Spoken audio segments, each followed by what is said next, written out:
예배의 자리로 나오신 성도님들을 주님의 이름으로 환영합니다. 다 함께 자리에 일어나 찬양하며 하나님께 나아가도록 하겠습니다.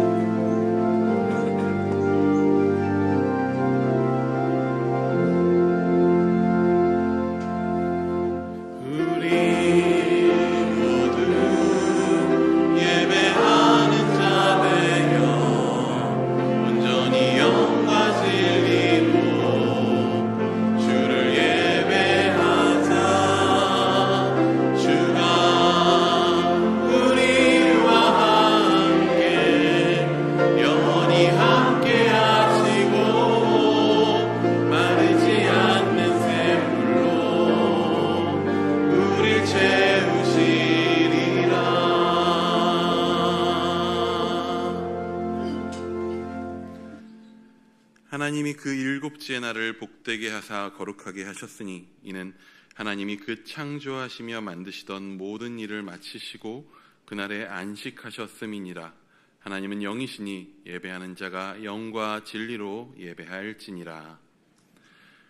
선한 목자가 되시는 하나님 아버지, 광야 같은 세상을 걸어갈 때 연약한 손을 잡아 이끌어주신 은혜에 감사를 드립니다. 그 사랑으로 한 주간을 버티었고 그 손길에 힘입어 지난 한 주간도 넘어지지 않고 견디었습니다. 오늘은 그토록 사랑을 베풀어 주신 하나님께 감사와 찬미를 드리기 위하여 성산으로 올라왔습니다. 저희가 부르는 힘찬 찬양이 하늘에 이르게 하시고 간절하고 진실한 기도는 하늘 보좌에 상달되게 하여 주옵소서. 오늘도 해처럼 빛나는 영광의 얼굴을 우리에게 돌리셔서 부족한 저희를 받아주옵소서. 진리의 말씀으로 꼴을 먹여주셔서 목자이신 주님 품 안에서 복과 안식과 평안을 누리는 예배가 되게 하여 주옵소서. 예수 그리스도의 이름으로 기원하옵나이다. 아멘. 찬송가 63장으로 함께 찬양하시겠습니다.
자리에 앉으신 후에 성시를 교독하겠습니다.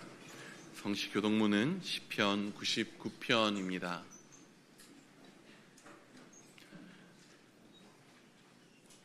여호와께서 다스리시니 만민이 떨 것이요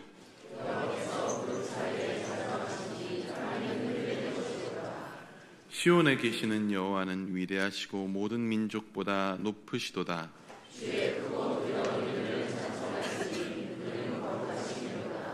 능력 있는 왕은 정의를 사랑하느니라. 주께서 공의를 견고하게 세우시고 너희는 여호와 우리 하나님을 높여 그의 발등상 앞에서 경배할지어다. 그의 제사장들 중에는 모세와 아론이 있고 그의 이름을 부르는 자들 중에는 사무엘이 있도다. 여호와께서 구름 기둥 가운데서 그들에게 말씀하시니 여호와 우리 하나님이여 주께서는 그들에게 응답하셨고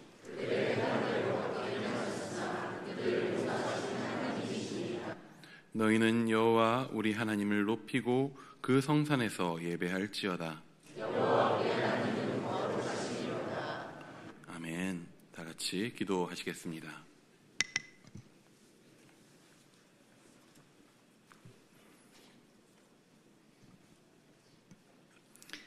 사랑의 하나님 아버지, 자격 없는 저희들을 주님의 십자가 구속의 은혜로 새롭게 거듭난 자의 삶을 살아가게 하시고 거룩한 허다한 죄와 허물을 보혈로 덮어주셔서 오늘도 예배자의 자리에 설 수 있게 인도해 주시니 너무도 감사합니다. 이 예배가 신령과 진정으로만 드리는 신앙 고백의 예배가 되게 하시며 주님만을 높여드리는 은혜의 예배가 되게 인도해 주옵소서. 가슴 설레이며 시작했던 지난 1월의 삶도 뒤돌아보니 새롭게 다짐하고 결단했던 그 마음은 어디 가고 감사는 메마르고 인내와 절제는 인색했으며 겸손과 용납함은 삶으로 드러내지 못하고 오직 자기의 옳은 소견이 정의가 되어 우리 주님의 마음을 아프게 했음을 고백하지 않을 수 없습니다. 주님, 이러한 저희들을 용서해 주시고 긍휼의 은혜를 더하여 주옵소서. 그러므로 내가 그리스도와 함께 십자가에 못 박혔음을 잊지 않게 하시고 우리의 존재가 예수 그리스도를 믿는 믿음 안에서 거듭난 자의 삶임을 고백하는 은혜의 역사가 있게 하옵소서. 긴 명절 연휴 동안 쉼과 재충전의 시간을 허락해 주셔서 오늘 주님 앞에 나왔습니다. 하나님과 인격적 만남의 시간이 되게 하시고 하나님과 교통하고 연합되는 복된 시간으로 인도해 주셔서 저희가 날마다 주님을 찬양하며 하나님의 소망에 합당한 자녀로 살아가기에 부족함이 없도록 충만한 은혜로 채워 주옵소서. 그래서 혼란한 이 시대에 영적 분별력을 갖고 그리스도의 장성한 분량에 이르는 저희 모두가 되도록 선히 인도해 주옵소서. 이 나라 이 민족을 사랑하시는 하나님 아버지, 나라가 너무 어렵습니다. 대통령을 비롯한 주요 요직에 있는 위정자들이 탄핵되어 국가적 혼란이 가중되고 북핵 위협은 더욱 고도화되고 있습니다. 국론은 분열되고 이념의 극단화, 경제의 양극화는 심화되고 대외 신인도의 하락과 경제의적 환경은 급변하고 있습니다. 사정이 이러함에도 정쟁만 일삼는 어리석은 위정자들에게 하나님을 두려워하는 마음을 주시고 국익 앞에 자신을 내려놓는 담대함도 허락해 주셔서 위기가 기회가 되는 성령의 역사가 있게 하옵소서. 하루속히 국정이 안정되고 백성들이 편안하게 살 수 있는 이 나라 되게 하옵소서. 무엇보다 집단 이기주의가 아니라 하나님의 공의와 하나님의 정의가 살아있는 대한민국이 되게 하시고 하나님의 가치가 복음과 같이 편만하게 전파되어 하나님의 소망을 이뤄가는 은혜의 역사가 있게 하옵소서. 저희 교회를 사랑하시는 하나님 아버지, 지나온 30년의 역사는 오직 하나님의 은혜였음을 고백합니다. 많은 생명을 품고 나았으며 제자화로 인해 하나님 나라를 든든히 세워왔습니다. 뿐만 아니라 열방을 향한 선교 열정을 사역의 현장에 적용했고 많은 열매도 맺었습니다. 나무는 열매를 봐야 하는 것 같이 일산 충신교회 나무는 든든히 뿌리 내렸으며 풍성한 열매도 맺었습니다. 이 모든 것은 전적인 하나님의 은혜였고 또한 모든 성도들의 섬김과 헌신의 결과임을 고백합니다. 하오나 코로나 팬데믹 기간을 지나면서 차고 넘쳤던 예배당은 점차 빈자리가 늘어났고 보이지 않는 가난한 성도들을 우리는 목도하고 있습니다. 그러함에도 이를 위해 눈물로 기도하는 소리가 들리지 않고 사마리아 수가성의 우물가 여인을 찾아가신 우리 주님의 애끓는 마음이 오늘 우리에게서 드러나지 않고 있습니다. 오 주님, 저희의 완악함을 용서하여 주옵소서. 저희를 긍휼히 여겨 주옵소서. 다시 한번 믿음의 허리띠를 동여매고 복음 전달자의 사명을 감당하기 위해 힘차게 일어서는 저희 모두가 되도록 충만한 은혜를 부어 주옵소서. 특별히 이대 담임 목사 청빙을 위한 절차가 진행되고 있습니다. 앞으로 30년을 이끌어갈 준비된 목자를 만날 수 있도록 성령님 간섭하시고 인도하여 주시길 간절히 소망합니다. 이를 위해 영적 질서를 존중하고 온 성도가 하나 되어 기도로 준비하는 아름다운 일산 충신 공동체가 되게 인도하여 주옵소서. 특별히 소멸되어가는 다음 세대를 일으켜 세우고 부흥으로 나아가는 성령의 역사가 있게 하시며 힘들고 아파하는 지체들에게 그리스도의 사랑으로 다가가고 마음을 나누는 사랑의 공동체로 선히 인도하여 주옵소서. 또한 신년 부흥회를 기도로 준비하며 하나님의 예비된 은혜를 경험하는 저희 모두가 되도록 인도하여 주옵소서. 말씀의 공급자이신 하나님 아버지, 하나님의 말씀을 대언하실 주의 종을 권능으로 세워주셔서 생명의 말씀이 선포될 때 갈급한 심정의 단비가 되고 치유와 회복의 역사를 경험하는 은혜의 시간 되게 하옵소서. 쉬운 찬양대에 준비된 찬양을 기쁘게 흠양하여 주시고 함께 올려드리는 저희 모두의 기도가 되게 인도하여 주옵소서. 이 모든 말씀 저희 교회의 머리가 되시며 우리의 왕이신 예수 그리스도의 이름으로 감사하며 기도드립니다. 아멘.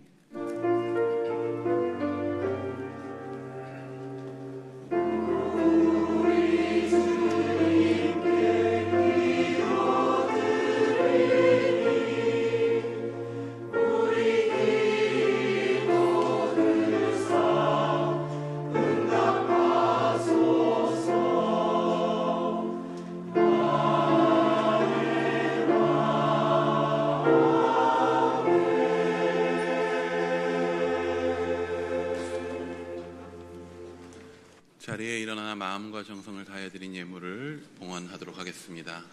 그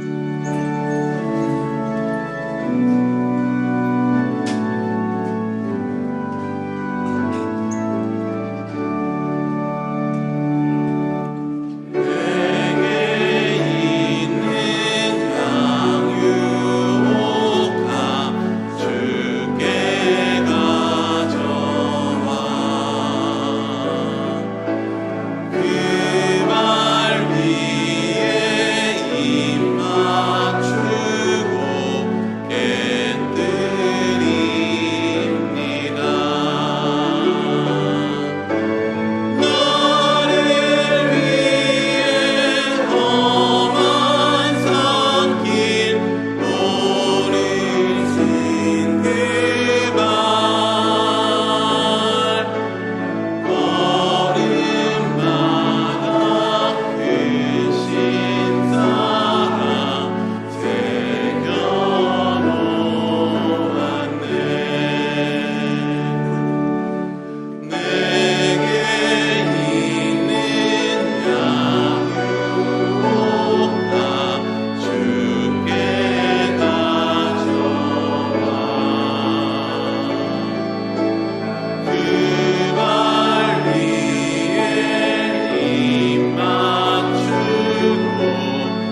저희를 아버지의 품으로 부르시는 하나님 아버지, 거친 강야와 같은 저희들의 삶에서 주님께서 안아주시고 붙들어 주셔서 주님께 나아옴을 고백합니다. 저희들의 삶이 하나님 앞에서 뜨겁지도 않고 차갑지도 않은 라오디게아 교회 같은 모습이었던 것은 아닌지 되돌아봅니다. 이 시간 주님의 거룩한 빛 앞에서 저희의 연약함이 벗겨지고 주님 앞에 처음의 마음으로 열정과 뜨거움을 가질 수 있도록 은혜 내려주옵소서. 사랑의 주님, 나의 가진 것이 나의 것이 아니라 주님의 것임을 고백하며 11조를 드립니다. 주님을 기뻐하기에 감사의 예물을 올려드립니다. 하나님 아버지의 꿈을 품고 선교 헌금을 드리고 아버지의 사랑을 꿈꾸기에 구제 헌금을 드립니다. 우리의 자녀들을 향한 아버지의 계획을 신뢰하기에 장학 예물을 드립니다. 주님, 이 땅과 온 열방을 향해 여호와의 열심을 품는 저희들 되게 하여 주옵소서. 추운 겨울에도 나라의 부름을 받아 군에서 수고하며 고생하는 저희들의 자녀를 기억하여 주시고 병상에서 신음하며 하나님의 도움을 구하고 있는 성도들에게도 찾아가 주셔서 그들의 신음을 위로하고 고쳐 주옵소서. 예배를 사모하오나 여러 가지 형편으로 함께하지 못하고 있는 성도들이 있습니다. 주의 위로와 주의 안아주시는 은혜를 누리게 하여 주옵소서. 이 모든 말씀 우리 기쁨의 근원 되시는 우리 주 예수 그리스도의 이름으로 기도하옵나이다. 아멘. 자리에 앉으시겠습니다.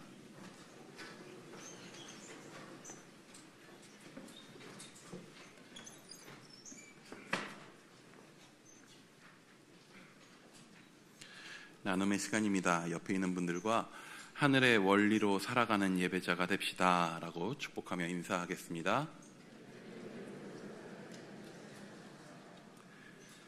교회 소식을 나누겠습니다. 주보 사면을 참조해 주시고 앞에 화면을 참고해 주시기 바랍니다. 신년부흥회가 2월 16일 주일부터 18일 화요일까지 장로회 신학대학교의 신약학 교수이신 장은길 목사님을 모시고 내가 진실로 속히 오리라 아멘 주 예수여 오시옵소서라는 주제로 진행됩니다. 기도로 준비하셔서 은혜 가득한 신년 부흥회 되시기 바랍니다. 2월 추천도서는 디트리 보네퍼의 나를 따르라입니다. 보네퍼는 그리스도를 따름으로써 얻어지는 참된 자유와 순종을 역설하며 믿음이란 단순한 신념이 아니라 삶의 실천 속에서 증명되어야 함을 강조합니다. 본 도서를 통해 제자로서의 삶을 어떻게 살아야 하는지 깊이 성찰하는 2월 되시기 바랍니다. 교회학교 겨울 성경학교와 수련회가 진행 중입니다. 일정을 확인하시고 우리 자녀들의 풍성한 겨울 잔치가 될 수 있도록 기도와 협력 부탁드립니다. 자세한 내용은 주보 2면을 참고해 주시기 바랍니다. 이대 담임 목사 청빙 일정이 나왔습니다. 자세한 내용은 주보를 확인해 주시고 청빙 진행이 잘 진행되도록 중보해 주시기 바랍니다. 153 사랑의 다락방 이미애 집사와 김시열님의 딸인 김재현 양이 홍용근 군과 2월 8일 토요일 오후 5시에 웨스턴 빌리프 웨딩홀 9층에서 결혼식을 가집니다. 교회 출발은 오후 4시 30분입니다. 새롭게 출발하는 가정을 위해 기도해 주시기 바랍니다. 새가족 등록 신청을 받습니다. 교회에 등록하셔서 행복한 신앙생활 하시기 바랍니다. 등록은 예배 후 2층 나눔의 방에서 해주시기 바랍니다. 오늘 하나님께서 우리에게 허락하신 말씀은 여호수아 22장 1절에서 9절까지의 말씀입니다. 여호수아 22장 1절에서 9절까지의 말씀, 구약 352면에 있습니다. 여호수아 22장 1절에서 9절까지의 말씀을 봉독해 올리겠습니다. 그때에 여호수아가 르우벤 사람과 갓 사람과 므낫세 반지파를 불러서 그들에게 이르되 여호와의 종 모세가 너희에게 명령한 것을 너희가 다 지키며 또 내가 너희에게 명령한 모든 일에 너희가 내 말을 순종하여 오늘까지 날이 오래도록 너희가 너희 형제를 떠나지 아니하고 오직 너희의 하나님 여호와께서 명령하신 그 책임을 지키도다. 이제는 너희의 하나님 여호와께서 이미 말씀하신 대로 너희 형제에게 안식을 주셨으니 그런즉 이제 너희는 여호와의 종 모세가 요단 저쪽에서 너희에게 준 소유지로 가서 너희의 장막으로 돌아가되 오직 여호와의 종 모세가 너희에게 명령한 명령과 율법을 반드시 행하여 너희의 하나님 여호와를 사랑하고 그의 모든 길로 행하며 그의 계명을 지켜 그에게 친근히 하고 너희의 마음을 다하며 성품을 다하여 그를 섬길지니라 하고 여호수아가 그들에게 축복하여 보내매 그들이 자기 장막으로 갔더라. 므낫세 반지파에게는 모세가 바산에서 기업을 주었고 그 남은 반지파에게는 여호수아가 요단 이쪽 서쪽에서 그들의 형제들과 함께 기업을 준지라. 여호수아가 그들의 장막으로 돌려보낼 때에 그들에게 축복하고 말하여 이르되 너희는 많은 재산과 심히 많은 가축과 은과 금과 구리와 새와 심히 많은 의복을 가지고 너희 장막으로 돌아가서 너희의 원수들에게서 탈취한 것을 너희의 형제와 나눌지니라 하매 르우벤 자손과 갓 자손과 므낫세 반지파가 가나안 땅 실로에서 이스라엘 자손을 떠나 여호와께서 모세에게 명령하신 대로 받은 땅 곧 그들의 소유지 길르앗으로 가니라. 아멘. 시온 찬양대에 찬양 있겠습니다.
변화시켜주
땅에서 삶의 원리라는 제목으로 하나님 말씀 선포될 때 많은 은혜 받으시기 바랍니다.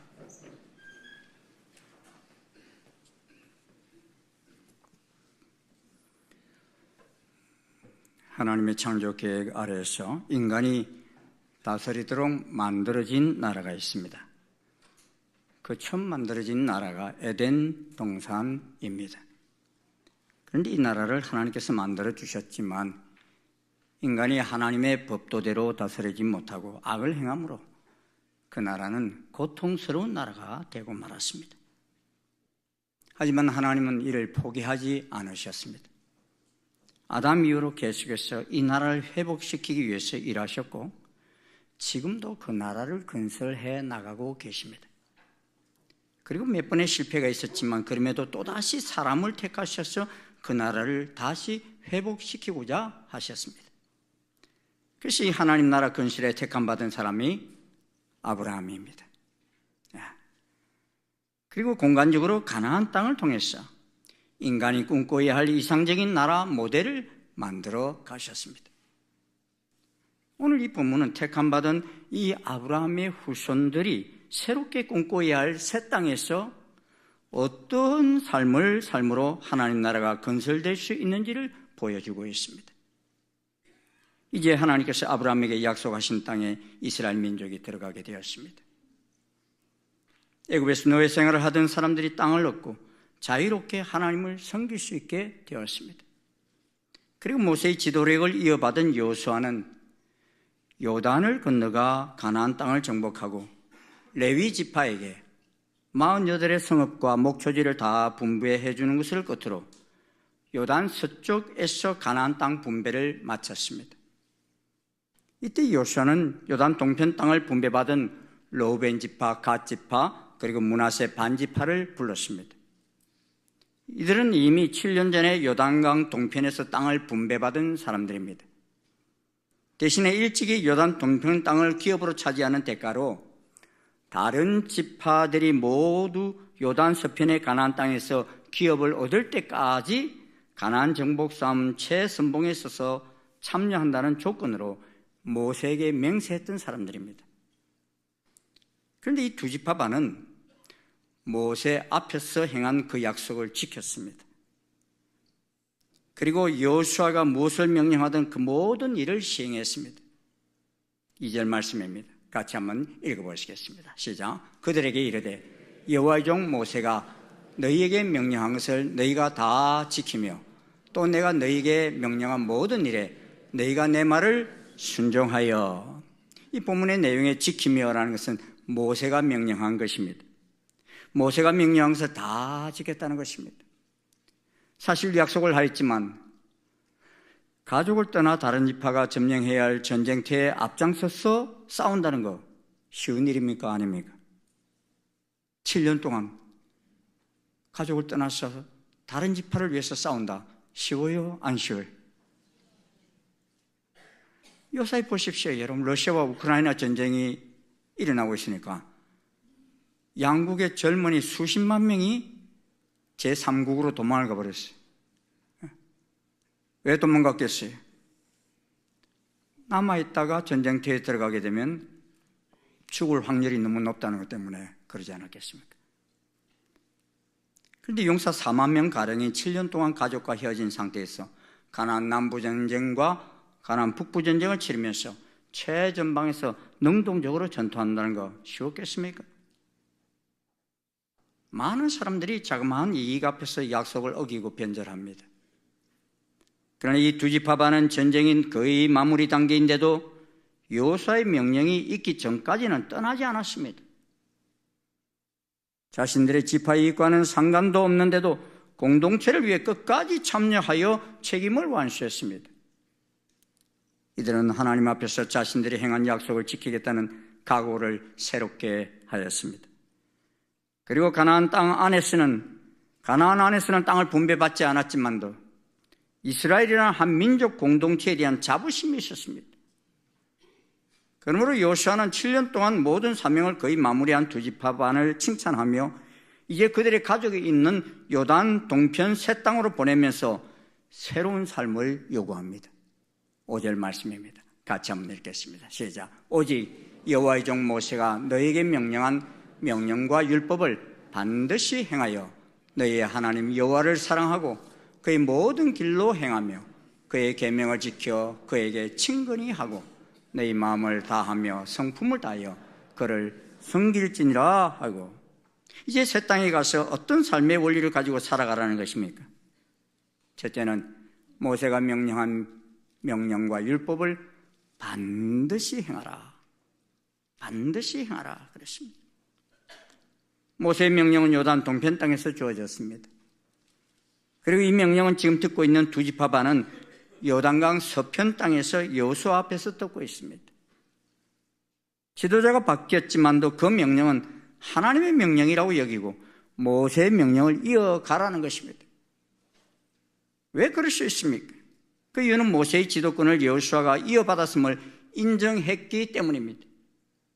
다르게 이야기하자면 요단 동편의 사람들이 언약을 맺은 것은 모세라는 사람이 아니라 하나님이었다는 것입니다.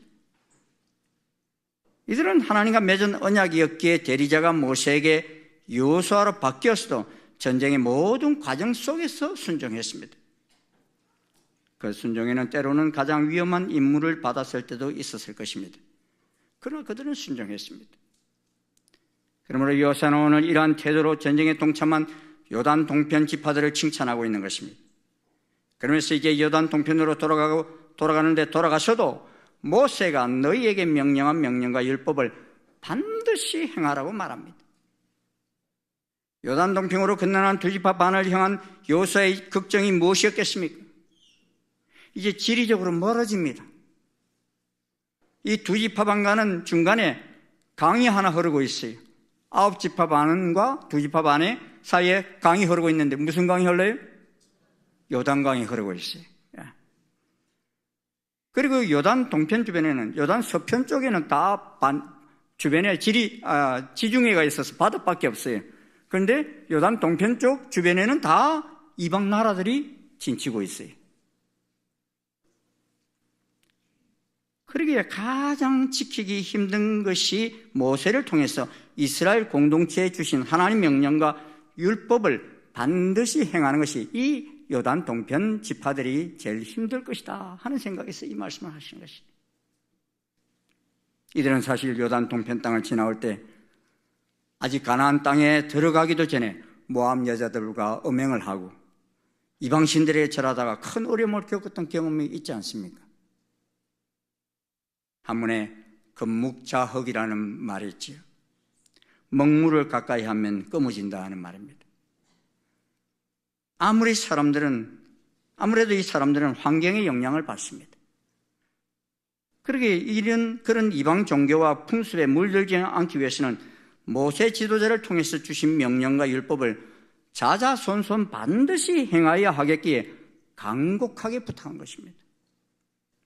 이 두 지파반은 하나님의 율법에 대한 신실함의 태도가 무너지는 날에는 가장 세속화되기 쉬운 환경에 놓여 있었기 때문에 이를 간곡하게 명령한 것입니다.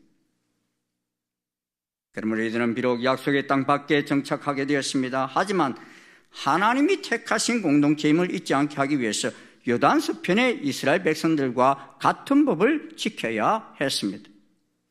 그래야 이스라엘이 하나된 민족으로서 정체성을 지켜갈 수 있기 때문입니다. 이런 여호수아의 명령을 가지고 요단 동편 지파들은 이제 돌아갑니다. 본문 9절입니다. 같이 한번 읽어봅시다. 시작. 르우벤 자손과 갓 자손과 므낫세 반지파가 가나안 땅 실로에서 이스라엘 자손을 떠나 여호와께서 모세에게 명령하신 대로 받은 땅 곧 그들의 소유지 길르앗으로 가니라. 이제 이들은 요단 동편으로 가서 오래전 모세를 통해 주신 이 율법을 지킬 마음을 가지고 떠났습니다. 여호수아가 요단 동편 지파들에게 새 땅에서 지키길 원하시는 삶의 원리 두 번째가 뭡니까? 여호와를 사랑하여 행하라 하는 말씀입니다. 따라해 볼까요? 여호와를 사랑하여 행하라. 오늘 여호수아를 통해 하나님께서 요단 동편 지파에서 율법을 지키라고 요구하고 있는 데 있어서 반드시 선행되어야 하는 조건은 너희의 하나님 여호와를 사랑하고 그의 모든 길로 행하라, 이 말씀이었습니다. 하나님을 사랑해야 하나님 법도와 계명을 지켜 순종할 수 있습니다. 하나님 뜻에 순종해야 하나님께서 예비하신 복을 누릴 수 있는 것입니다. 요단 동편에 자리 잡은 두 지파 반은 요단 서편의 동족들을 사랑해서 수고한 것이 아닙니다. 그들이 언약을 지키고 약속을 이행하고 충성을 다했던 이유는 여호와 하나님을 사랑하였기에 그 명령에 순종하였고 하나님 법을 행하였던 것입니다. 그랬더니 약속을 이루시는 여호와, 언약을 성취하시는 여호와, 땅과 집과 가축과 많은 것들을 채워주시는 하나님의 은총을 누리게 되었던 것입니다. 사랑하는 충신성도 여러분, 저는 우리들이 하나님을 사랑하여 하나님 법에 순종하기를 간절히 소원합니다. 그리고 하나님 법들을 기쁨으로 따를 만큼 하나님을 사랑하기를 기대합니다. 대답이 이렇게 없어요. 싫은가요? 그 이유는 그것이 우리의 삶을 풍성케 하는 복된 길이기 때문입니다. 하나님 법도는 때로는 우리를 제한시키는 것 같고 우리에게 순종을 요구하는 것 같습니다. 그리고 우리에게 헌신과 섬김을 요구하며 자유를 빼앗는 것처럼 보일 때가 있습니다. 그러나 이 모든 명령자이신 하나님을 사랑하여 순종하고 따르기를 결정할 때 하나님은 하나님 주시는 은총이 무엇인지를 깨닫게 되는 것입니다. 여호와를 사랑하십니까? 예수님을 사랑하십니까? 예수님께서 제자들에게 하신 말씀이 무엇입니까? 요한복음 14장 21절입니다. 같이 읽어보십시다. 시작. 나의 계명을 지키는 자라야 나를 사랑하는 자니 나를 사랑하는 자는 내 아버지께 사랑을 받을 것이요 나도 그를 사랑하여 그에게 나를 나타내리라. 누가 하나님을 사랑하고 예수님을 사랑하는 자라고요? 주님의 계명을 지키는 자가 그에게 뭐 하시겠다고요? 나를 나타내리라. 그에게 나타내시겠대. 요한복음 15장 10절 말씀입니다. 같이 읽어봅시다. 시작. 내가 아버지의 계명을 지켜 그의 사랑 안에 거하는 것 같이 너희도 내 계명을 지키면 내 사랑 안에 거하리라. 예수님 사랑 안에 거하는 게 뭐냐? 그 계명을 지킬 때 예수님 사랑 안에 거하는 것이 된다 그랬습니다. 하나님을 사랑하는 사람은 하나님의 계명을 지킵니다. 주님의 계명을 지키는 사람은 주님 사랑 안에 거하는 사람입니다. 무지하고 가난한 새로운 땅, 조선 땅을 변화시켰던 선교사님들이 있습니다. 그들이 목숨 걸고 이 땅에 오게 된 힘이 어디에서 나왔겠어요? 사랑의 힘 때문이었어요. 하나님의 사랑에. 우리나라에서 최초로 계륵 요용서를 만들고 최초의 크리스마스 씨를 발행했던 쇼우드홀이라는 의료 선교사가 있습니다. 지금 서울 양화진에 그의 부모님과 동생, 그와 그의 부인이 묻혀 있어요. 그분은 부모님도 의사 부부였고 자신도 의사 부부였는데 부모님은 한국의 의료 선교사로 와서 뼈를 묻었고 자신도 한국에 와서 일제로부터 추방되기까지 16년 동안 의료 선교를 하시다가 98세로 하늘나라로 가신 분입니다. 이분이 자신의 가정 이야기를 담아 닥터 홀의 조선 회상이라는 자서전을 써냈어요. 30년 전에 출판했는데요. 너무 두꺼워가지고 한 8포인트 정도 글씨로 이렇게 써냈는데 너무 두꺼운 책을 작은 글씨로 써놔서 이게 읽을 수 있을까 했는데 어떤 장로님이 저에게 선물을 주셔가지고 그걸 휴가 가면서요 딱 잡았는데 밤새 다 읽어버렸어요. 왜? 너무 감동이 되어가지고 놓을 수가 없는 거잖아요. 그래서 제가 선교사님들 특별히 의료 선교사 가는 분들에게 꼭 그 책을 선물로 드립니다. 우리나라에 선교하러 오셨던 분들이 이런 마음을 가지고 선교하셨다 하는 그걸 전해주고 싶었어요. 쇼드홀의 아버지 닥터 윌리엄 제임스 홀은 17살 때 질병으로 인해 죽음의 위기에서 하나님의 은혜로 치유받고 제2의 인생을 어떻게 하면 가장 보람 있게 살까 생각하다가 의과대학에 전학해서 의사가 되어 뉴욕 빈민가 아이들을 돌보게 되었던 분입니다. 여기서 아내된 의사 로제타 샤우드를 만나서 조선의 선교사로 오게 되었던 것입니다. 그는 하나님께서 한 사람을 희생시켜 이 도시의 문을 여실 생각이라면 나는 그 희생자가 되는 것을 피하지 않겠다, 이런 각오를 가지고 다짐하며 복음을 전하며 열심히 환자들을 치료하셨어요. 그러다가 그만 자신이 질병에 걸려 젊은 나이에 하나님 품으로 가고 말았습니다. 딸 역시 한국에서 질병으로 잃었습니다. 그러나 부인은 포기하지 않고 병원을 세워 환자를 치료했고 맹인들을 위해 점자 교육을 시켰습니다. 광해 요원을 만들었고 어린이 병동, 평양 외국인 학교, 조선여자의과대학을 설립해서 서울에서 문을 열었습니다. 이것은 최초로 조선에 세워진 여성을 위한 의과대학이 됐어요. 그리고 지금 우리나라에 있는 우석대학병원과 고려대학병원의 전신이 이 병원이에요.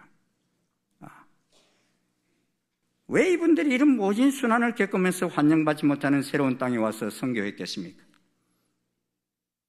그의 어머니는 이런 일기를 남겨놓으셨습니다. 하나님께서 왜 아들을 보내셨을까? 그것은 바로 하나님의 지극한 사랑 때문이었다.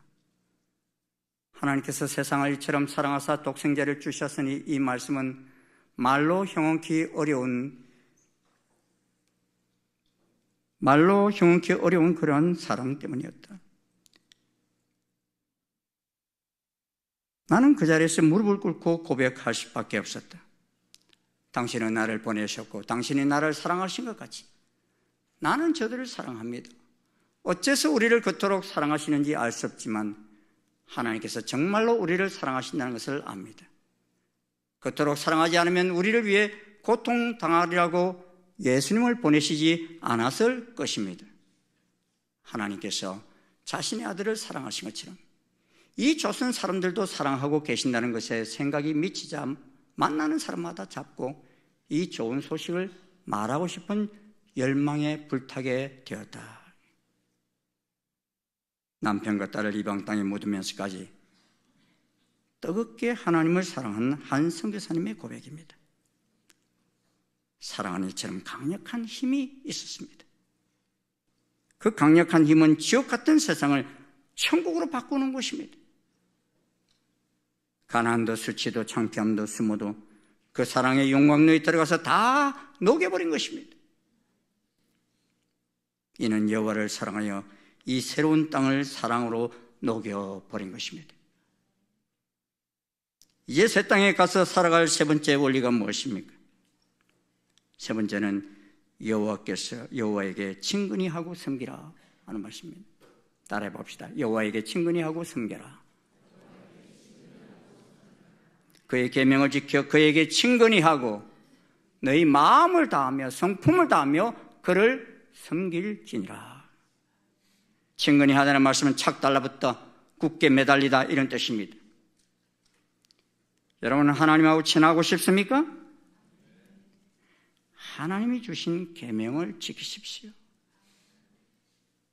모세가 구스 여자를 취하였다고 그의 누이인 미리암과 형 아론이 비방할 때 모세는 당신이 잘못해서 그런지 몰라도 아무 말도 하지 않고 잠잠히 있었어요.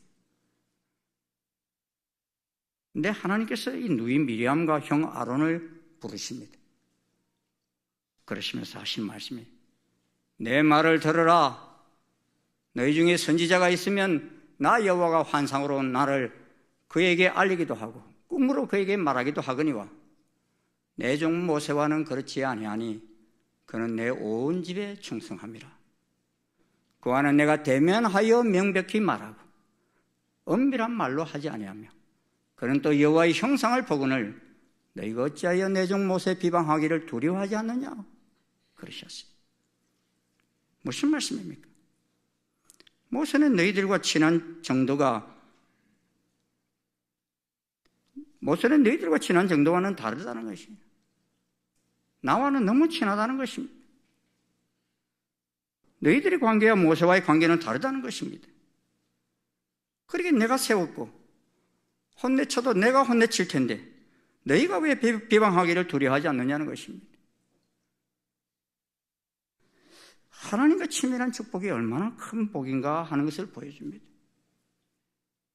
그러게 두 지파 반에게 새 땅에 들어가서 우상들과 친해지지 말고 이 모세가 하나님과 친밀했던 것처럼 하나님과의 친밀한 관계를 가지라는 것입니다. 그러기 위해서 마음을 다하고 성품을 다하여 하나님을 섬기는 것이 새 땅에서의 삶의 원리가 되어야 한다는 것입니다. 여러분 가만히 보면 이 하나님과는 친밀한 관계가 쭉 성막에서도 보면 그 친밀한 관계가 쭉 나와요. 지성소에 들어갈 수 있는 사람 한 사람밖에 없어. 성소에 들어갈 수 있는 사람도 제사장들밖에 없어. 성전뜰에도 아무나 못 들어가. 그리고 성전뜰 밖에서 또 예배드리는 사람도 있어. 예수님 제자들 보면요, 저는 성경 읽다 보면 예수님 제자들 이렇게 차별을 하셨지? 이런 생각이 들 때가 있었어요. 왜요? 베나산에 올라갈 때 여러분 제자가 몇 명이에요? 12명인데 그 중에 몇 명만 데리고 올라왔어요? 3명만 딱 데리고 올라가셨어요. 베드로, 요한, 야고보. 저는 9명의 그 심정을 좀 느껴보려고 했어요. 예? 참 상당히 허전했겠다 하는 그런 생각을 이렇게 가져본 거 있지. 그런데 12명 안에도 못 들어가는 제자들도 있었어요. 그 70인 제자라고 그러고 또 120인 제자라는 이런 그룹도 있어요. 이게 뭐예요? 예수님과의 친밀함과 가까움이 좀 더 세 사람보다는 먼 사람들이지. 우리는 우리 자신들에게 한번 물어보세요. 나는 예수님하고 어느 정도 친한지. 여러분 어느 정도 친하세요? 예? 애들이 놀이터에서 4명이 놀면서 한 애가 그래. 우리 아빠 동장님하고 참 친해 그래. 그랬더니 옆에 있잖아요. 우리 아빠는 경찰서장님하고 친구인데. 예. 그랬더니 한 애가 또 그래. 어제 우리 아빠는 국무총리님하고 식사 같이 했어. 근데 한 애는 가만히 보니까 뭘 그럴 만한 사람이 떠오르질 않아. 예? 맨날 교회 가서 기도하시고 말씀 보시기를 절개하시고 그런데 가끔 그런 이야기를 아빠 하나님께서 기도하신 대로 다 응답해 주셨다고. 그 생각이 반드시 나. 얘가 그래. 우리 아빠는 하나님하고 친해.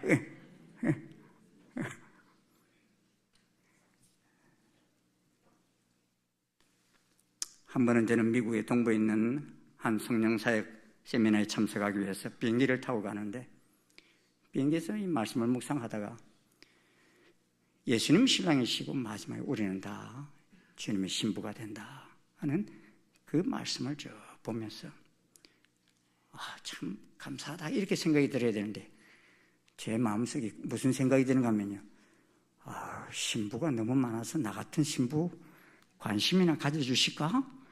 이런 생각을 엉뚱한 생각을 이렇게 가지면서 비행기에 내려서 세미나에 참석했어요. 그때 이제 미국 그 사역자들이 쭉 참석한 분들을 위해서 기도해 주는데 아주 젊은 한 20대 후반이나 30대 초반쯤 되는 그 젊은 사역자였어요. 저한테 배당이 돼가지고 저를 위해서 이렇게 기도해 주는데 첫 마디가 뭐라고 딱 그런가 하면요, 예수님이 당신을 세상에서 하나밖에 없는 유일한 신부처럼 사랑하십니다. 그러시는 거죠. 제가 묻지도 않았는데, 제 아내한테도 그 말을 하지도 않았는데, 제가 그 소리를 듣는 순간 얼마나 놀랐는지. 주님이 우리 마음까지도 다 읽고 계신다는 것을 깨달았기 때문에. 할렐루야. 여러분 생각까지도 다 읽고 계셔요. 그때 제 아내하고 했던 말이었어요. 말 함부로 하지 말고 생각도 우리 함부로 하지 말자. 예? 그랬어요. 왜? 말한 대로 하시겠다고 하셨기 때문에. 여러분 그런 하나님이십니다. 여러분. 주님 여러분을 사랑하는 유일한 신부처럼 사랑하시는 하나님이십니다. 아멘. 네. 우리가 하나님을 사랑하십니까? 하나님께 관심을 가십니다. 세상 어떤 것보다도 하나님 말씀에 대한 관심이 더 많아집니다. 그래서 하나님을 자주 묵상합니다. 그리고 하나님을 더욱 알려고 합니다. 하나님을 경외합니다. 하나님을 사랑한다는 표현을 합니다. 하나님께서 주신 사명에 대하여 책임감을 가지고 하나님 명령에 기꺼이 순종합니다. 가나안 공동체가 참으로 복스러운 공동체가 되는 것은 조직이나 제도가 아닙니다. 진심으로 하나님을 말씀 앞에서 순종하고 그 하나님을 온 마음을 다하여 사랑하고 그 하나님과 친밀한 교제가 이루어질 때 가능한 것입니다. 그래서 이 말씀이 쉐마의 말씀이 되어서 이스라엘 민족들이 늘 외우며 자식들에게 가르치는 말씀이 되었어요. 그 신명기 6장 5절에 뭐라고 그러십니까? 같이 한번 읽어봅시다. 시작. 너는 마음을 다하고 뜻을 다하고 힘을 다하여 내 하나님 여호와를 사랑하라. 서기관 중 한 사람이 예수님께 와서 모든 계명 중에 첫째가 무엇이냐고 물었을 때 예수님 말씀하신 내용도 바로 이 말씀입니다. 첫째는 이것이니 내 마음을 다하고 목숨을 다하고 뜻을 다하고 힘을 다하여 주 너희 하나님을 사랑하라 하신 것이요. 둘째는 이것이니 내 이웃을 내 자신과 같이 사랑하라 하신 것이라. 이보다 더 큰 계명이 없나니라. 마음을 다하고 목숨을 다하여 우리 자신을 드려 하나님을 사랑하고 이웃을 사랑하는 그 사람이 하나님의 나라 백성이라는 것입니다. 하나님을 사랑하는 백성이라는 것입니다. 세월이 지나 헤어지게 될 때 그때 사람들은요, 평안할 때 함께한 사람에게도 감사하지만 정말 힘들 때 최선을 다해서 수고하고 섬긴 동반자들이 많이 생각납니다. 저도 이제 30년을 이렇게 달려와서 이제 이렇게 사역을 마무리할 때가 쭉 되다 보니까요, 개척했을 때가 이렇게 생각이 나는 거 있잖아요. 첫 번 예배에 여러분 저희 교회가 17명이 모여서 예배 드렸어요. 근데 대부분이 다 저희 저희 가족이었고, 두 사람의 25살짜리 총각 전도사님들이 계셨는데, 그분들 두 분 해서 17명이었어요. 그 25살인데 지금 보니까 55세가 됐더라고요. 이 전도사님들에 대한 감사한 마음이 저에게 유난히 큽니다. 왜냐하면 처음에 개척했으니까 제 사례비도 제대로 다 지원받을 때였어요. 예? 그럴 때였는데 이분들에게 교인들이 얼마나 올지는 모르니까 얼마를 내가 사례비를 드리겠다는 약속도 할 수 없는 거예요. 예? 그런데 이분들이요, 그런 약속 안 하셔도 된대. 무조건 와서 돕겠대. 그런데 그분들이 일산에 사는 사람들이 아니었어요. 저 천호동 길동에 사는 분들인데, 그때는 전철도 이게 제대로 안 다닐 때였어요. 예? 차를 두 번이나 버스를 갈아타고 아침 6시 반까지 와서 7시 첫 예배니까 저희 집에서 간단히 식사하고 예배를 드려야 하는 이런 상황이었어요. 그런데 기쁘게 와서 섬기겠다고 하면서 저희 첫 번째 교회학교 첫 번째 청소년 예배를요, 우리 아들하고 딸 한 명씩 앉혀놓고 아동부 예배, 청소년부 예배 이렇게 드렸어요. 그리고 첫 번째 찬양대는요, 이 두 전도사님이 기타를 들고서 두 분이 서서 기타를 연주하면서 첫 번째 찬양대를 했어요. 지금 얼마나 부자가 됐는지.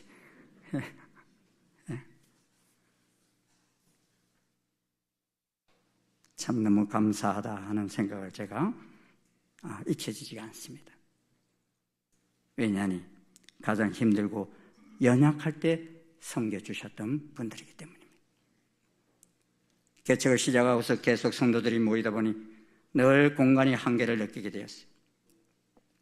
찬양대가 구성되어졌지만도 좁은 37.5평의 공간에서 주일날 7번 예배를 드렸어요. 그래서 저희들 청소년부 예배가 몇 시였는가 하면 8시 10분이었어요. 왜? 7시 예배 8시 끝나고 10분간 교대하는 시간들을 해서 8시 10분에 청소년 예배. 그리고 이제 9시 그 다음에 40분 뭐 이렇게 9시 30분 이렇게 다 10분 간격으로 계속 예배가 교체가 이렇게 되어졌는데, 공간은 하나밖에 없으니까 찬양대가 만들어졌는데 찬양 연습할 장소가 있어요? 없어요. 어디 가서 찬양 연습을 시작했는가 하면요, 옥상에 있는 물탱크에 들어가서 거기 들어가서 첫 번째 찬양 연습을 했어요. 잊혀지지 않아요, 저는. 아이들을 분방 공부할 장소가 없어서 옥상에서 하고, 아파트 벤치에서 하고, 집이 가까운 선생님들은 당신의 집으로 데려가서 하였던 것을 기억합니다. 예배 시간이 다 되었는데도 얼굴이 보이지 않는 아이들을 잠을 깨우느라 부지런히 전화기를 돌리며 애썼던 선생님들의 사랑과 섬김을 잊을 수 없어요. 여기 앞에 앉아 계신 우리 정성함 장로님 이런 분들이 다 그때 그 선생님이셨던 걸 저 기억해요. 예. 한 부분은 당신들은 우리 교회 출석하지 않았지만 아이들만 보내었던 분이셨는데 아침 8시 10분에 시작하는 청소년부 빨라요, 늦어요? 빨라요. 요새 같으면 아이들이 잘 오지도 못할 거예요. 예. 그러니까 아이들 참석하라고 막 전화기 들고 선생님들이 전화를 합니다. 그럼 부모들이 뭐라고 하는가 하면요, 우리 아이 잠 좀 더 자게 귀찮게 좀 전화하지 말라고. 아, 그래요. 그런데 그런 소리를 들으면서 선생님들이 그 다음 주일 안 보이면 또 전화하실까 안 하실까? 또 해요. 그래가지고 안 나오면 안 되게끔 그렇게 하여튼 그 아이들에게 관심을 가지고 전화를 하셨어요. 근데 그 두 분이, 그분의 친구들이 이 일산 지역에 교회를 개척하면서 와서 좀 도와달라 그랬어요. 근데 이분들이 그 이야기를 들었을 때, 그래도 그 어려운 상황 속에서도 우리 아이들을 이렇게 지속적으로 관심 가져준 교회가 있을까? 그러게 나는 일산 충신교회에 등록하는 것이 도리일 것 같다 하고서 그분들이 저희 교회에 등록해서 오랫동안 다니시다가 강남으로 이사를 가셨어요. 저는 그분들이 그때 수고했던 우리 교사들, 성도들 잊혀지지 않습니다. 왜? 가장 힘들 때 애쓰고 수고하셨던 분들이기 때문에. 안산제일교회 목회하시다가 작년 연말에 천국에 가신 고훈 목사님 글을 보았습니다. 청년 시절 폐결핵을 알았다가 치유받고 목사가 되었어요. 50명의 성도와 함께 10년 동안 2,400평의 교회를 건축하였습니다. 근데 55세 위암 말기 판정을 받으셨어요. 췌장과 12장 임파선에 암이 전이된 심각한 상태였습니다. 심한 깊은 좌절감이 찾아왔을 때 교인들이 희망을 주었다고 말씀합니다. 당시 똑같이 말기암으로 투병 중인 권사님이 계셨는데 그 권사님이 교회에 나와서 기도하면서 이렇게 기도하시는, 하나님, 제가 천국 갈 때 혼자 가게 하지 마시고 목사님 암까지 함께 지니고 가게 해주세요. 그렇지 않으면 안 가겠습니다. 제 생명을 단축시켜 주시고 대신 목사님 생명을 연장시켜 주세요. 이렇게 밤새 기도하면서 집에 가셔서 운명을 하셨다고 그래요. 그 권사님은 운명하시기 전에 가족에게 기도 응답을 받았으니 목사님 걱정하지 마시고 수술을 받으시라고 하라고 유언을 남기고 돌아가셨다고 그래요. 고 목사님이 몇 세에 돌아가셨는가 하면요, 78세 일기로 소천하셨어요. 위암말기 판정을 받으시고 23년을 더 사셨던 것입니다. 그리고 잃은 것과 얻은 것이라는 시를 남기셨어요. 나는 암으로 인해 내 생에 중요한 몇 가지를 잃었다. 위 절반 약간의 12장, 약간의 최장. 나는 아무로 인해 내 생에 아주 소중한 많은 것을 얻었다. 남아있는 것들에 대한 소중함을 아는 변화의 체험, 병들고 고통하는 사람들 곁에 다가갈 수 있는 위로자의 체험, 날마다 하늘만 바라보며 살아가는 소망의 신앙. 나는 아무로 인해 약간의 손실은 있었으나 실로 계산할 수 없는 더 많은 은혜를 얻었다. 아마 목사님은 천국 가시는 날까지 그 성도들의 사랑의 마음을 잊지 않으셨을 것입니다. 요사도 지도자로서 어려울 때 함께 있어주고 최전방에서 싸워준 그들이 얼마나 고마웠겠습니까? 하나님과의 약속을 신실하게 섬겨준 그들을 볼 때 요사는 무엇이든 다 해주고 싶은 마음이었을 것입니다. 그래서 8절을 보십시오. 같이 한번 읽어봅시다. 너희는 많은 재산과 심이 많은 가축과 은과 금과 구리와 새와 심이 많은 어복을 가지고 너희 장막으로 돌아가서 너희 원수들에게 탈취한 것을 너희 형제와 나눌지니라. 많은 것을 가져가라. 근데 가져가는데 너희들만 쓰지 말고 또 이 전쟁에 참여하지 못한 많은 동족들에게도 나누라. 이렇게 말씀하셨어요. 어느 날 교회가 지도자가 바뀌고 교회 위치도 바뀌었어도 새 땅에서 복을 누리기를 원하면, 우리 가정과 직장과 국가가 복된 새 아침을 맞이하기를 원한다면 우리 마음을 다하고 성품을 다하여 지속적으로 여호와 하나님을 섬기는 친근한 하나님의 사람이 될 수 있기를 소원합니다. 그리고 어떤 힘보다도 사랑의 힘으로 세상을 하나님 나라, 즉 젖과 꿀이 흐르는 가나안 땅으로 만들어 갈 수 있기를 소원합니다. 사랑하는 여러분, 엊그제가 1월이었는데 벌써 2월로 바뀌었어요. 이제 이 마지막 해가 돼서 그런지 왜 이렇게 빨리 달려가요? 눈 깜짝할 사이에 그냥 바뀐 것 같아요. 우리는 지금 순식간 급변하는 세상 속에 살고 있습니다.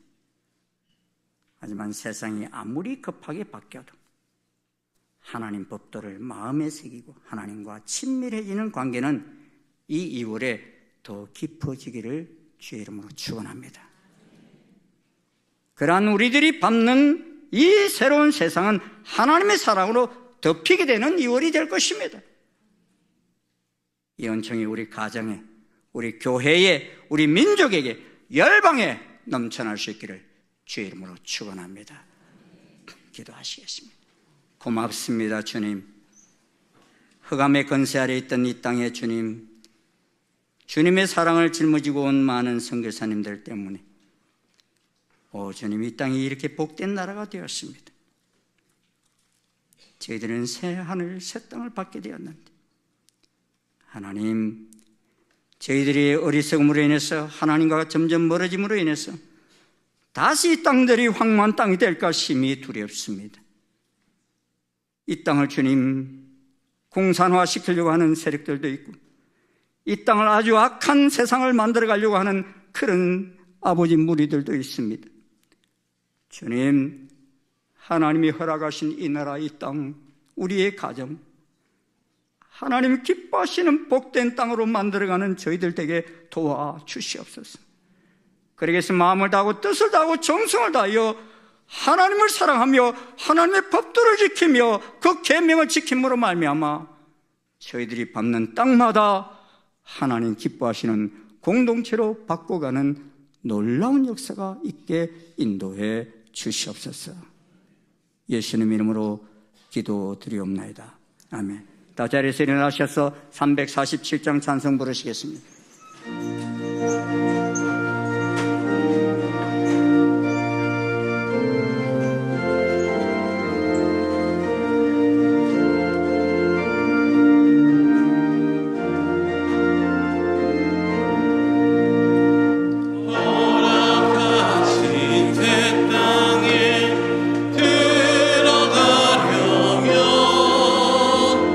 마음의 준비 다하여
우리 주 예수 그리스도의 한량없으신 은혜와 하나님 아버지의 그 지극하신 사랑과 성령님의 교통 역사 인도하심이 새로운 달을 시작하면서 하나님을 더 깊이 사랑하며 주님이 원하시는 그 뜻을 이 땅에서 이루어가기를 소원하며 나아가는 아버지 모든 주의 자녀들 머리 위에 그 밟는 땅 위에 지금부터 영원토록 함께 하옵시기를 간절히 축원하옵나이다. 아멘.